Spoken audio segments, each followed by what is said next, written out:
All right, so welcome to another episode of Is This Adulthood? Joining me now is my good friend Rachel. Now, Rachel, we've been friends for say hi to the viewers Uh, and the listeners, and we've been friends for 7 years. have we? Yeah, Did since you like calculate since that? since 2013. Oh yeah, true. That was my first year of university. Yeah. So I've wanted to have Rachel on the podcast for a while, and especially now because Rachel is one of the few that actually found love during a pandemic. So I want to talk about Rachel's story in finding love during a pandemic, and don't judge too quickly. She took many pandemic precautions. And so we're going to talk about this. But, when people are struggling to even socialize outside of their household, which is right now, especially a good thing because of the numbers. But, Mhm. a lot of people are virtually working and maybe they're stuck by themselves inside or they're stuck with family. So the fact that someone found love during a pandemic while also following the protocols is pretty impressive. So, Rachel, I want to get into this. Mhm. Now, dating during the pandemic must not be easy. And I Mhm. know that you were single for a while. So, what made you decide with everything else going on in the world? Because this would have been what, like May or June at the time Yeah, probably. Yeah, June, I think. that you got back on the apps. What made you decide to jump back into it during a pandemic and try to find love? Honestly, I feel like the main thing was boredom. We're sitting at home. What else are you doing, right? Like, usually I wouldn't really have time to be swiping and stuff like that. And then probably you and our other friend Kat as well, pressuring me into online dating. So I was always complaining about being single. Um, and I like the few people that I had dated before were actually all from apps as well. So I've had somewhat luck. Like, no, things didn't work out, but I had luck on the app. So I figured might as well try. So I think I committed to doing like a certain amount of swipes a day just to force myself into it, because otherwise I swipe a few times, I'm like, ugh, and then I just stop. Or like I'll do it mindlessly. So I actually started trying, and just like chatting with people. And I think the main thing too was like, before I was on Tinder quite a bit, and I didn't find it was very hookup kind of culture. So I switched to Bumble, which is where a couple of my friends had found relationships on Bumble. So I figured I would give it a try.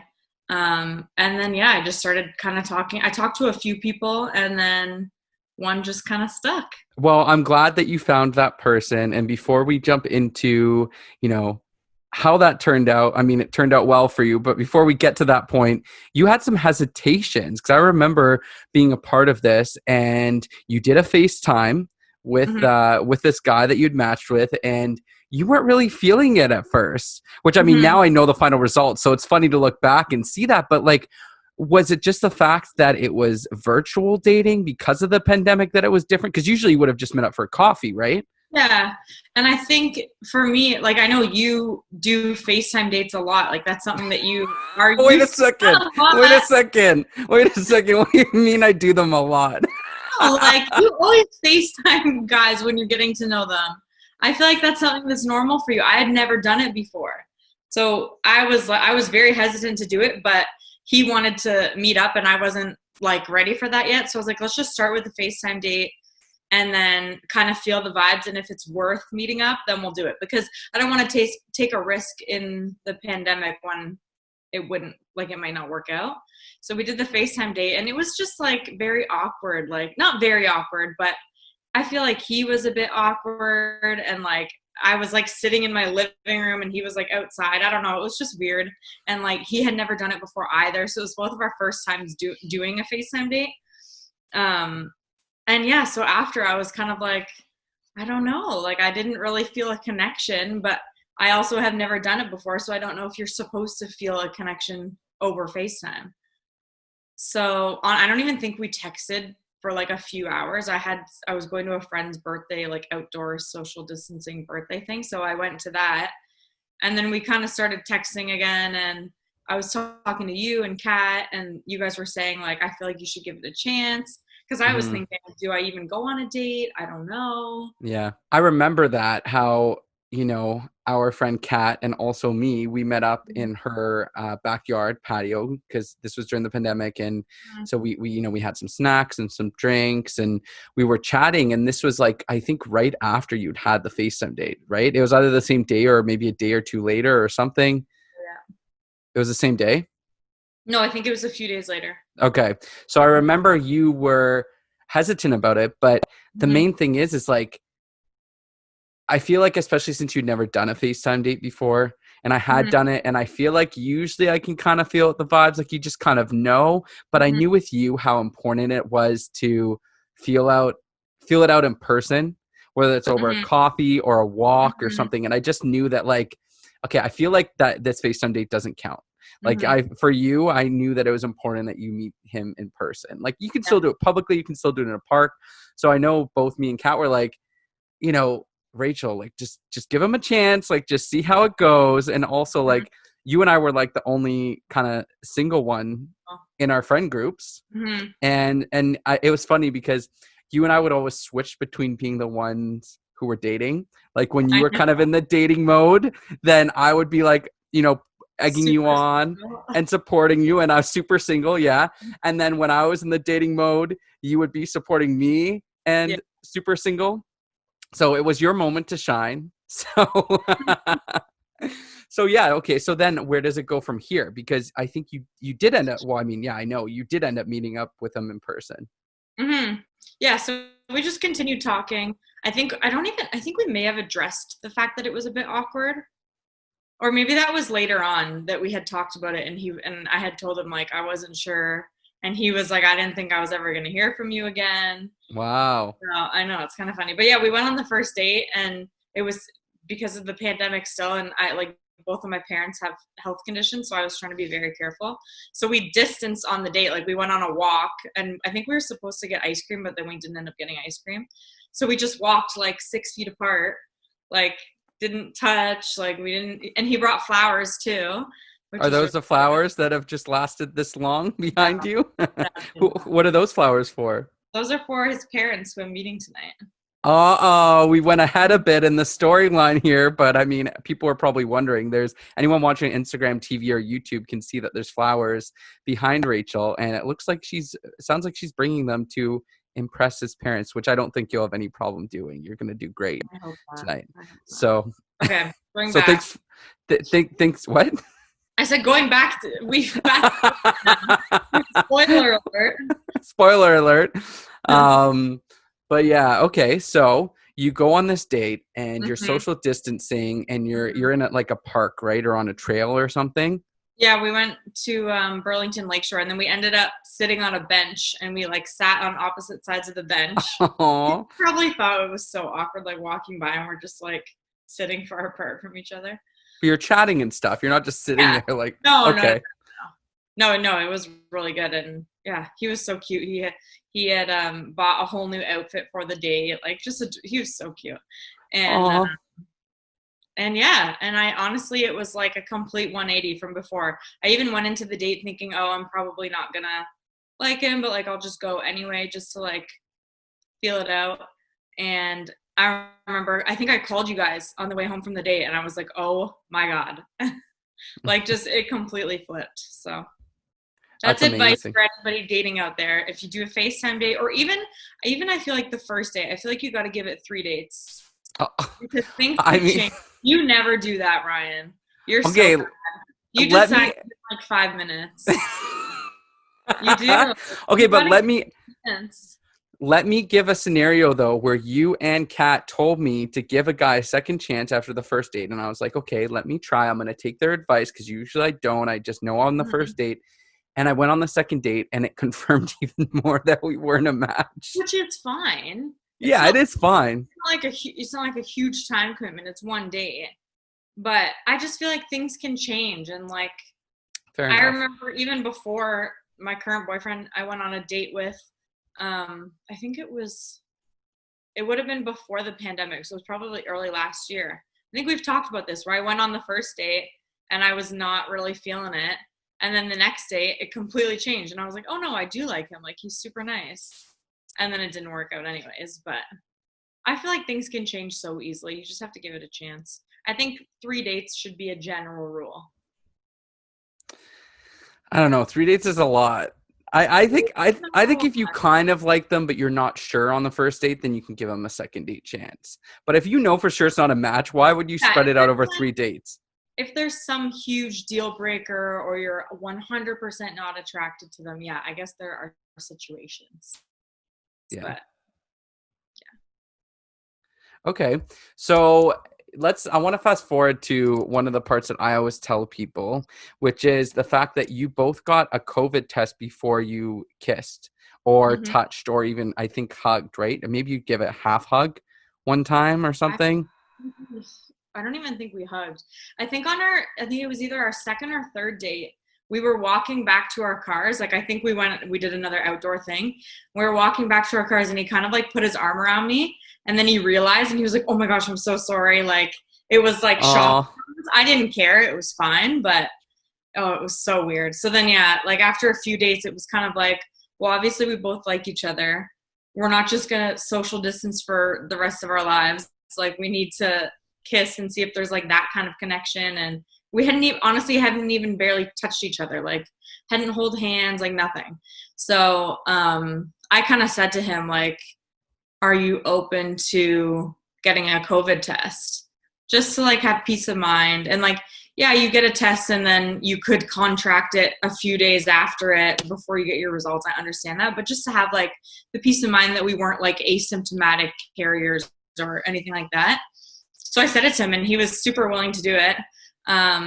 So then I did it one day and then the next day he had to drive like 45 minutes that's because commitment. I know he couldn't get an appointment anywhere near him. So he had to go 45 minutes to get the test. And I remember him saying like a few weeks later, he's like, I knew I liked you when I was willing to go drive to get a COVID test for you. Well, yeah, I mean, and the fact is that he probably really wanted to kiss you. So, Yeah. hey, I'm looking for a man out there who is willing to drive 45 minutes to go get a COVID test just to be able to kiss me. So let's just put that out there. That's commitment. Yeah, it was really cute. Well, it's also the responsible thing to do, and I'm glad that you guys are taking the extra precautions. Mm-hmm. So when did you, in this whole dating process, when did you realize that, wow, like this guy could be my boyfriend? And to that point, do you think that things went faster because you're in a pandemic than it would have if you weren't? Probably. And I think too, because he is a teacher, so he hadn't been working since March, right? Mm-hmm. So he hadn't been really doing a lot. Like he was like working out and going on hikes and stuff, and his family was really strict with it too. So he wasn't really seeing anybody at all. So he had a lot of time on his hands. I was still working, but I was working from home. So yeah, we definitely hung out more than I think, because we hung out during the week and stuff too. So we definitely hung out more than we would have if it wasn't COVID.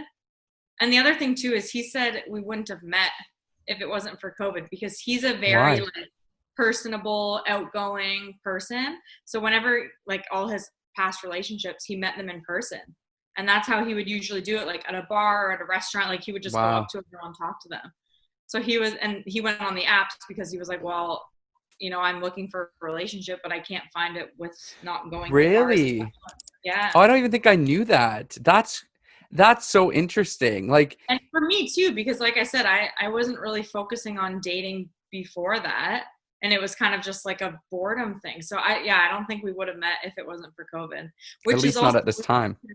He lives 10 minutes away from me. Well, exactly. And that's what I mean by it. Maybe you would have met at this time. But the fact is that the two timelines just like collided and worked together so well with this. Yeah. And he had only been on the app, I think, I don't even know if it was a week. It wasn't very long. But he had gone on another date with another girl. And then we went on our first date, and then he ended it after that because he was like, I like her more than the other girl. Yeah. Oh, wow. How is she doing now? I don't know. I hope he doesn't know either. Okay, well, I mean, that's really exciting. And spoiler alert, you're meeting his parents tonight. Has he met your parents yet? Yeah. So I don't even know when it was. Probably a couple months ago. Yeah, probably a few months ago. He came over just for dinner one time. And because they've been pretty tight with COVID, like they don't really let anybody in their house. So he's been coming here all the time. We've golfed with my parents a few times. My parents already really like him and got him a birthday gift and everything. So I feel like their relationship is much further along. So have you said the L word yet? Have you said that you love him or that you're in love with him? It's actually a funny story. So we have been golfing a lot in the pandemic, just because it's like an easy outdoor activity. And so we've been going to the driving range to practice a lot. So we went to the driving range. I think it was, beginning of September. So that would have been 3 months into our relationship. And we were leaving and we had driven separately because it's like halfway between our two houses. So Mm-hmm. we were getting into our own cars and we were just saying bye and he's like, bye, I love you. And then we both just kind of looked at each other and he just started laughing and I started laughing and we were both just like staring at each other laughing. And then we both were like kind of standing at our car doors, so we didn't go into our cars yet. And I like didn't know what to do. And he's like, okay. Oh, I'm like, no, we're not just leaving after you just said that. And he was just like so awkward laughing. oh, And then we kind of left it at that. And we both went home. And we didn't, like, we text all the time and we did not talk about it that night. I don't know why. I didn't say anything because I didn't want to embarrass him or like, I was like, maybe he said it too early. He didn't actually want to say it. yeah. But then the next night, I had gotten him this gift. I saw something when I was out somewhere and I was like, hey, I'm going to buy this for him. So I just went to drop it off at his house. And he like just came out to my car and was sitting in my car. And then he was like, I love you. And I was like, what? And he was like, I love you. And I was like, wait, are you going to say that now? Like, for real? And he was like, yeah. He's like, I was nervous about it at first, but now it doesn't matter. I'm just like, I feel it. I'm going to say it. So I kind of said like, I'm almost there, but I'm not ready to say it yet. But like, I feel it. So like, just to reassure him, because I didn't want to be awkward and be like, thank you. Or like, so I just like explained how I felt. And then I don't know if it was the next day or a couple days later. I had been thinking, since he had said it, I had been thinking about it. Like I could not stop thinking about it. And in my head, I knew that I felt it, but I don't know. I was just nervous to say it, I guess. And then we were hanging out one night and I was saying it in my head. Like I just kept being like, oh, I love him, like in my head. Oh. And then he asked me, he was like, so like, how are you feeling about all of that? And then I was like, no, like I feel it. And I told him I had been saying it in my head. And then I couldn't get it out. So we were just like laughing. He was like teasing me. And then a little while later, he said, I love you. And then I said, I love you too.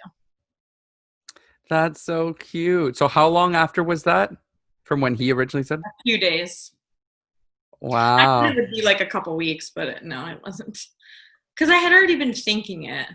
And then I guess him saying it just like reaffirmed everything. I don't know. Mm-hmm. So yeah. Wow. That's amazing. And I think it's great to hear a positive story throughout the pandemic because there is so Mhm. much negativity going on. I was just Mhm. thinking like, I don't know if this would be insensitive, but like maybe on your wedding cake one day you could have like Okay. you could have them like design like you two like wearing masks or something or Oh my god. something because you met during the pandemic, right? You started If dating these during a work out, pandemic. I hope they work out. If they do, it will be a funny story to tell. Like to tell our kids, oh yeah, we met during a pandemic and like wore masks and had to get tested for COVID. So you looked at me when I mentioned wedding and then you mentioned kids. So Podcast over. This is getting out of hand.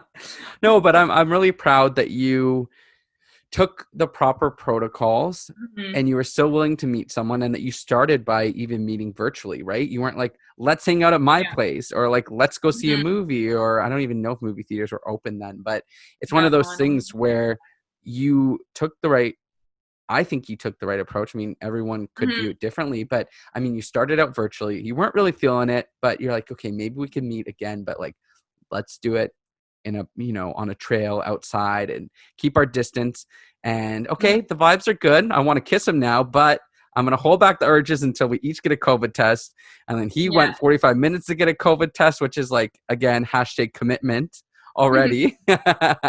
And yeah, I'm glad that it worked out for you. And, you know, this is just one part in the series. I haven't recorded the second part yet. So I guess, yeah, I'll say this now. This is part one in dating during a pandemic episodes. Part two is coming where we're going to talk to one of my friends who is actually single and not really dating during pandemic, but still talking to guys during a pandemic. And we're going to talk about all kinds of stuff with that. But it's great to hear a positive story where something has happened out of all of this that is a really great story. A really great thing happened for you. So I'm glad that it all worked out. Yeah, it's kind of funny. I was telling my friends, it's like I've been pretty much single. Like I've dated people on and off, but pretty much single for 25 years. And then I get a boyfriend during a global pandemic. Like what? It's very weird, but no. Well, it's interesting how things can work out. Like, you know, the fact is that I got laid off from my job during a global pandemic, and I ended up getting a job in the industry that I had been trying to work in for years and could never get a full-time job in. So it all worked out. I moved into my own place, which I'd wanting to do for a while. And so, you know what, as much as there's a lot of negatives and there's a lot of bad things that have happened throughout the pandemic, I think it's important to also look at the different paths that people have taken because of it. And maybe it's ended up working out for them. So I'm glad it worked out for you. I guess my final question would be, what advice do you have for me as someone who is single? And as you know, I have a lot of friends who aren't single. I would say like 98% of my friends are in a relationship, and both my siblings are in a relationship. So for me, I'm surrounded by people who are dating and seriously dating or moving to the next level or living with their partners. And for me, it's like, well, yeah, still single over here. And that's tough sometimes, you know, especially if you were to get, you know, if you were to meet up with some friends. I know it's a bit different right now during the pandemic, but if you're the only single one there, what is that like? So is there any advice that you can give to someone like me? Honestly, I feel like before this all happened, I was feeling the exact same way. Like I remember going to a friend's birthday and I was like, oh, who's all going? And all the people she named were couples. And I was thinking, I was so anxious about it. And not because I'm insecure about being single. It's just like being in an environment where everyone's coupled up and like, you don't know how PDA people are. It just kind of like amplifies your singleness. So honestly, I felt the exact same way. Amplifies your singleness. I love that. I felt the exact same way. And I honestly was like, I'm going to be single definitely until 2021. Like there's no way I'm going to find a boyfriend in 2020. Like I remember making TikToks about it, being like, oh, closest I'll get to dating in 2020. And was then a grocery store? Yeah, the grocery store. I loved that TikTok. Rich 8-figure, that's my type. That's my type. That's my type. He saw that. He was like, what is this? I feel like things just change in the drop of a hat. Like I said, I was feeling the exact same way you are. And then now all of a sudden I have a boyfriend that I'm in love with. Like you just have to be patient. Like the right person will come. Don't settle. Don't like, don't compromise on things that you wouldn't normally compromise on just because you're lonely or single. Like go on the dating apps. Honestly, I probably would say most of my friends have found relationships from apps. So, and especially now, like you can't really meet people in other places. So just put yourself out there. But I also think it does come when you least expect it, like in a pandemic. So. Wow. You'll It find it all worked out for you. You it. found love in the middle of a pandemic, you know, as Rihanna would say, found love in a hopeless place. And you found it in a global pandemic. That should be the title of this. Yeah, found love in a global pandemic. She found love in a hopeless place. It could be. That sounds very like sad. It does kind of sound sad. We'll see. Maybe I'll play around with it a little bit. But thank you, Rachel, for joining me today on the podcast. And I'm glad that you shared your story. And if anyone wants to follow me on Instagram, it's at Ryan Durkee. And on Twitter, it's the same, RyanDurgy. And the podcast is at Is This Adulthood on Instagram and at ITA_podcast on Twitter. Thank you so much for having me, Ryan. Hopefully next time we record, we'll be talking about the boyfriend you found in a global pandemic. Oh, I like that. Manifest that for you. I like that. Thank you for manifesting that. That will be part 3, I think, of this. Ryan finds a boyfriend will be the title. Straight to the point. Well, thanks again. All right, and good luck tonight. You'll have to keep me posted. I think you're going to do great. I mean, how could they not love you? Thanks, Ryan. Bye, everyone. Bye.